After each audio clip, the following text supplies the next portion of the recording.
Two part 3 यहाँ पे complete करेंगे। लास्ट के अंदर आपका कुछ चैप्टर बचा हुआ है।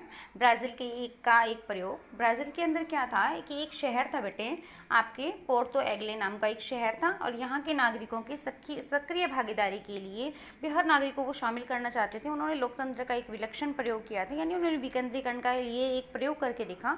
उन्होंने फर्स्ट प्रयोग के अंदर क्या किया कि अपना जो पूरा शहर था जिसकी 18 लाख की आबादी थी, उसका बजट तैयार करने के लिए उन्होंने क्या किया, अपने पूरे शहर को क्या कर दिया, वार्डों में बांट दिया।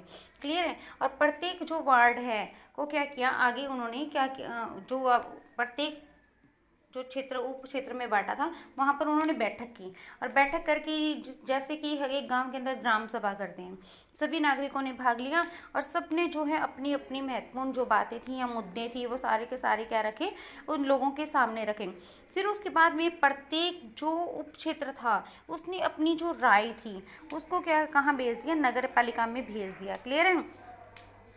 ठीक है। इस प्रकार का एक यहाँ पर प्रयोग हुआ था, और शहर जिस पर क्या किया गया, शहर के बजट का विचार विमर्श किया गया, जिसमें प्रत्येक नागरिक को उन्होंने शामिल किया। इस प्रकार के प्रस्तावों को नगरपालिका के समक्ष पेश करके उन्होंने अंतिम फैसला लिया। प्रत्येक वर्ष फैसला लेने की प्रक्रिया में लगभग 20,000 लोग भाग लेते थे, यानी प्रत्येक जो क्षेत्र के अंदर उन्होंने बांटा उसमें 20,000 लोग थे।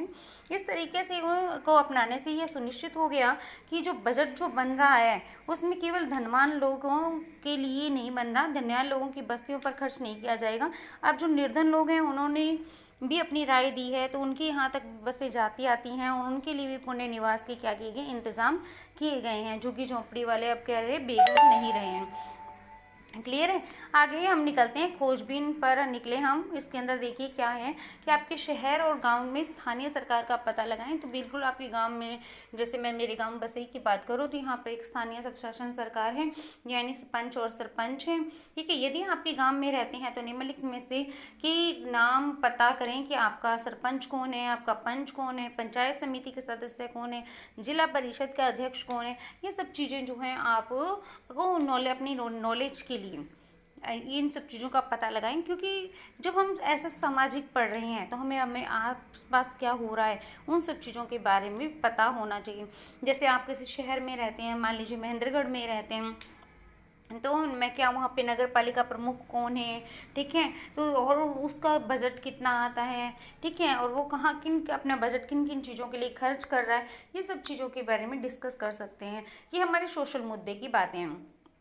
अगला मेन पॉइंट जो हमारी छोटे क्वेश्चन आते हैं वन मार्क्स के, उनके लिए देखें कि क्या आते हैं। अधिकार क्षेत्र। अधिकार क्षेत्र का मतलब है एक ऐसा दायरा जिस पर किसी भी वैधानिक अधिकार होता है। एक ऐसा दायरा जिस पर किसी का वैधानिक अधिकार यानी कानूनी अधिकार है, यानी किसी वो एक भौगोलिक सीमा है जिस पर क्या है कि किसी का अधिकार है। जैसे हम किसके अधिकार में हैं, भारत के अधिकार क्षेत्र में है ना, तो हम किस में आते हैं, भारत के अधिकार क्षेत्र में आते हैं। एक सीमा, एक बाउंड्री है जिसके अंदर हम रह रहे हैं, तो कानूनी रूप से हम क्या हैं, भारतीय नागरिक हैं।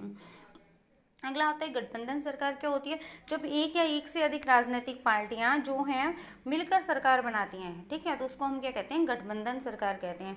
दो या दो से अधिक पार्टियां या से अधिक पार्टियां मिलकर जब सरकार बनाती हैं तो उसको हम गठबंधन सरकार कहते हैं। और आमतौर पर जो गठबंधन सरकार के अंदर जो है यह क्या होता है, राजनीतिक जोड़ तोड़ करके एक साझा कार्यक्रम मिलकर वो तैयार करते हैं।